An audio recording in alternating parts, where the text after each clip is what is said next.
accessibility to health care throughout all kinds of health care within the Black community. So we look at reparations being more than a check, because we have to look at the injuries. And COBRA has 5 injury areas that include criminal punishment, and that's one of my big areas that I worked in.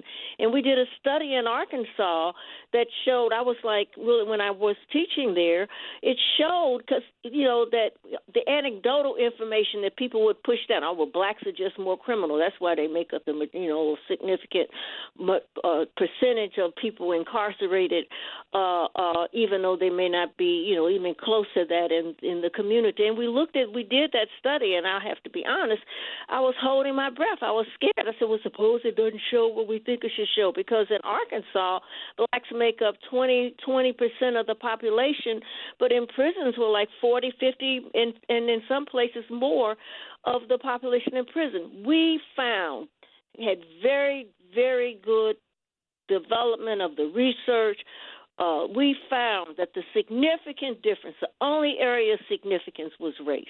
That black men and women and black and white women, it did not come up to that. But what we found with black men is that to a significant 1% significance of the highest degree of significance, that the significant factor was race. A white man similarly situated with the black man, same crime, that means, similar background, education, that kind of thing. The black man for murder, for homicide, most likely got either life without parole or the death penalty, whereas the white man got a term of years. We found discrimination within the prosecutorial system there in Arkansas, again to a significant degree, in charging. So we know that the area of criminal punishment, it's not just anecdotal, and of course we know it's not that this study actually shows it's not right. That black people are more violent. So those areas, right. health and mental health, economic. Okay. And Adjoa, I know, I'm looking at this time, and I know you got to go, but can you tell people quickly, how do they become part of INCOBRA? How do they become part of the reparations movement? How do they join? I know there's a DC INCOBRA group, and I know there's NARC, and there's others that are working. How do people join? How do they become part of it? And and how do people get in touch with you? Those two things. For INCOBRA, you can go online. There's an online. You can join online. And they have contact information as well. It's in cobra.org, and you can go and get the information there, and you can join that way. For getting in touch with me through the NCBL, you can contact Reparations Project at ncbl.org. Thank you. Reparations Project at ncbl.org. Thank you, Adjoa. Thank you for being on. Thank you for bringing so much knowledge and power to this discussion. And, and of course, I know that there's a resolution that you're working on right now, calling on the Maryland State Legislature. Yes. Override the veto of Governor Yes. Wes Moore. Just one, really quick. Just your 30 seconds on that, because we got to get on. Okay. Well, yes, we have a resolution. It's 4 organizations in COBRA, National Conference of Black Lawyers, and Reparations Education Project, and the Transformative Justice Coalition. We've developed a resolution calling on and supporting actually the effort,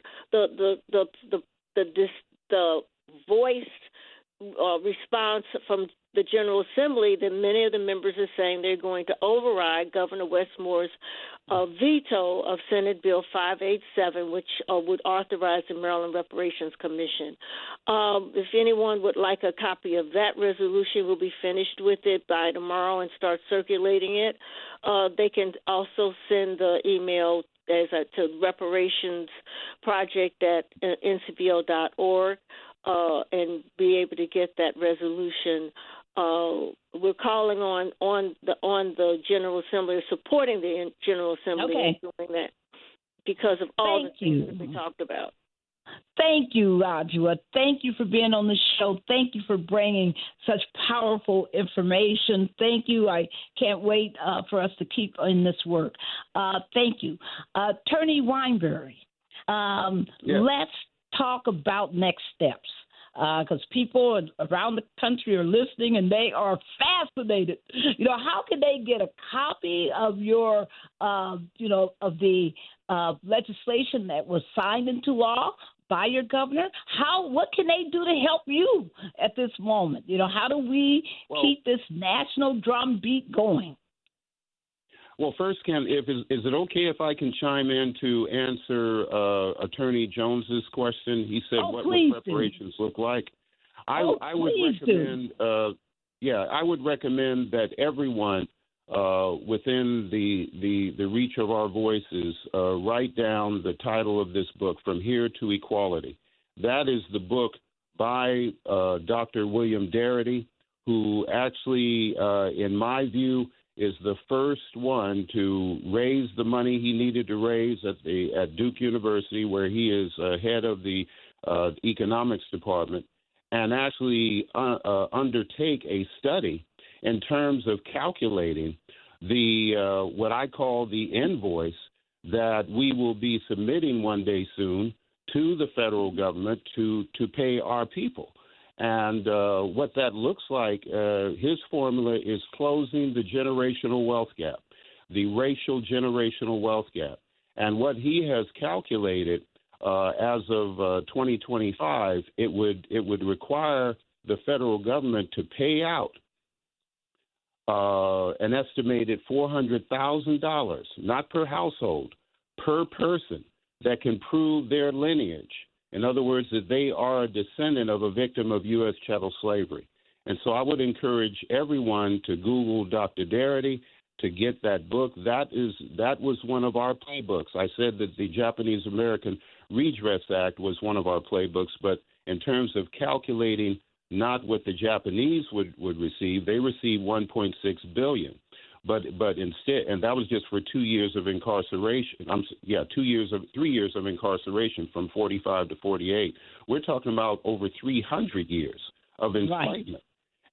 And so when you calculate, and they received $20,000. Those checks that I passed out, each one of those envelopes had $20,000 in it. That was for 3 years of internment. We're talking about 300 years of incarceration. So you can imagine that the payout will be greater. And while I agree that monetary compensation should not be the only thing, it must be the first thing. Because one of the things that we realize, more and more African Americans are dying. We're getting older and dying. Right now, an estimated 400,000 African Americans die in America every single year. Those folks will never be able to attach any of their belongings or payouts and pass on to the next generation.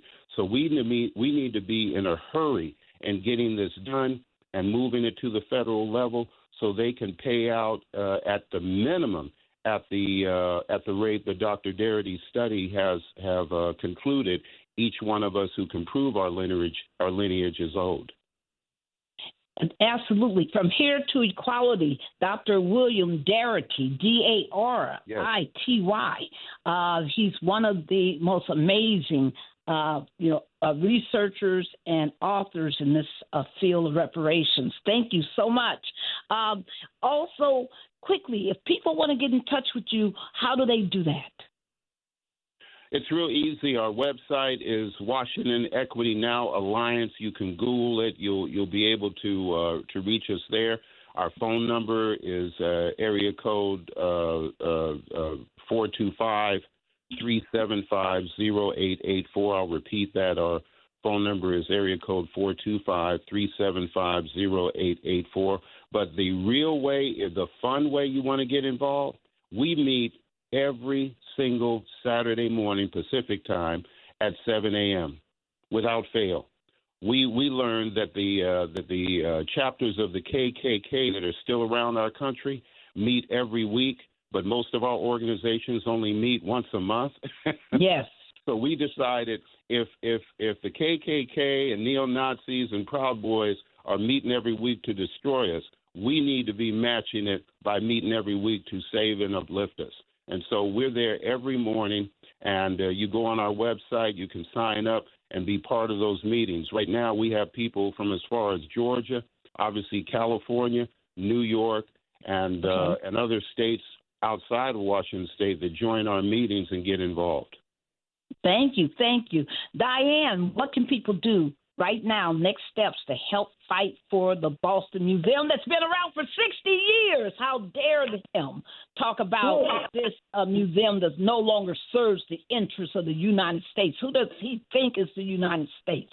We are. Tell us. I think Barbara, he's made very clear who he thinks the United States are. So we have to constantly remind him that we are part of these United States as well. I would urge people to just go on the Boston Museum of African American website and become a member. Very inexpensive.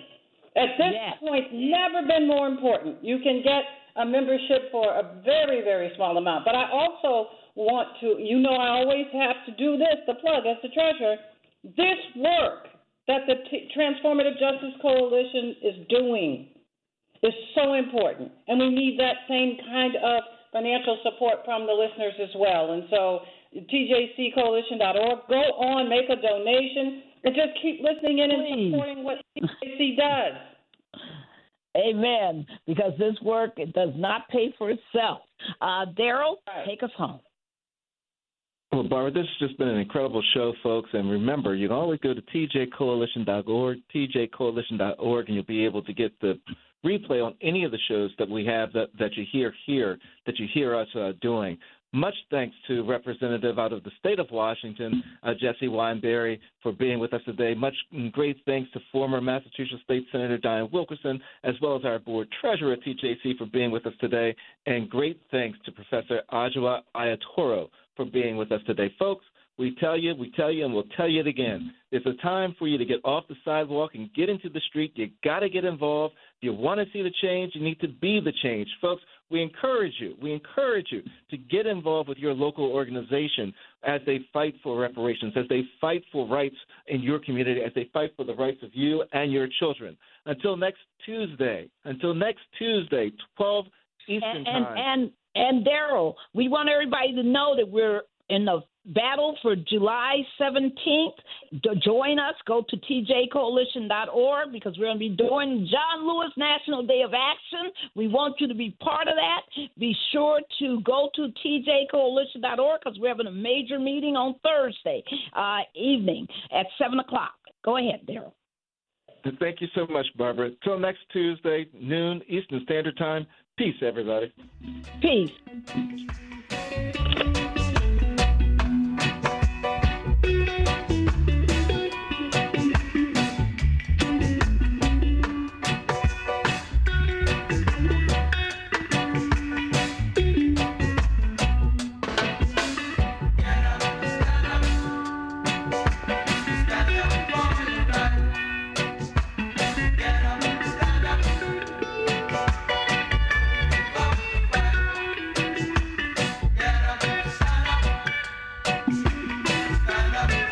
The preceding program was paid for by Barbara Arnwine. Vision loss is not something that you feel until it happens. Most people lose their vision from diseases like macular degeneration and glaucoma, not at birth. With macular degeneration, you lose your central vision. You have a blind spot right in the center of your face, so I can't actually see your face. So even that little circle in which I could see became a big blur. I was 65 when I first was diagnosed with glaucoma. There were no symptoms.